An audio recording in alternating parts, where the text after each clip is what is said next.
Now that's how you end the speech where Diahann Carroll said, I'm no longer pleased to have a TV show. We need to own the damn station. Exactly. I'm with her. And that kind of reflects the chain of command that brings reflections like that here, where you have that generational insight as to, yes, I was considered to have arrived when I made that television show back in the day, but then you have Amandla and you to remind you, and Diahann Carroll herself to remind you, I had arrived at that time, but we need to move further. But before I go to Karen in terms of a personal reflection when it comes to the March of Washington for Jobs and Freedom, Joe, I think it's important to also make this point, is that we often forget that to be effective in any movement, you got to stay in your lane. And a lot of people during that point, they wanted Sidney Poitier. They wanted Diahann Carroll to be out there marching. They wanted them to be like Harry Belafonte and Dick Gregory. But Dr. King went to them and said, no. We need you exactly where you are. Sidney, we need you on the big screen breaking down barriers. Diahann, we need you doing the exact same thing. And privately, they were holding fundraisers in those New York apartments, raising money, sending it back. And because even today, people say, well, where this person, that person, it's called staying in your lane to still be a part of the movement. And don't leave out Tony Bennett, who was also, and James Gardner, who played Maverick. Now I'm showing my age, but these and Marlon Brando. And they did sacrifice a lot. You hear this thing, Roland, celebrities have what they call a celebrity credit card. Right.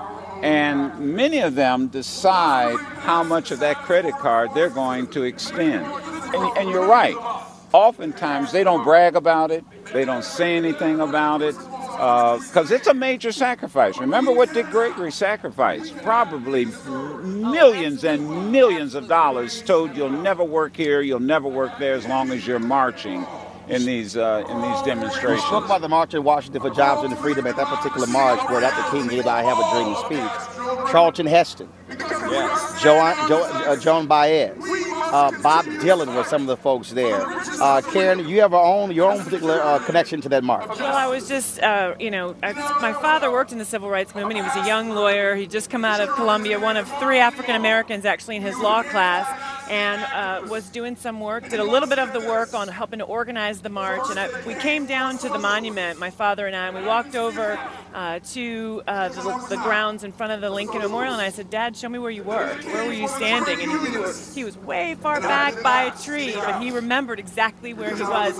And to the point that you're making, what an incredible moment for me to stand there with my father as someone who has worked in the White House, who has had incredible opportunities to be here today on TV1 talking about this. I mean, that is the progress that we've made, and that's a wonderful reflection, I think, for all of us in terms of where we've come from. Absolutely. Can we talk about the impact that Martin Luther King really had on public policy? Dick Gregory in his routine said something the other day that King really wasn't killed because he fought for civil rights.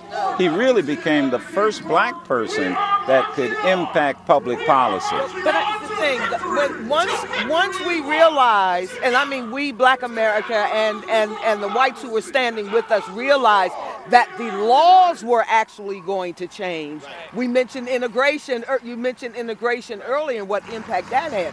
When the people who felt threatened by that, it wasn't just some stray man who said, this isn't a good thing for America, but he understood that what Martin Luther King stood for and what was happening was a whole momentum change. Hold tight one.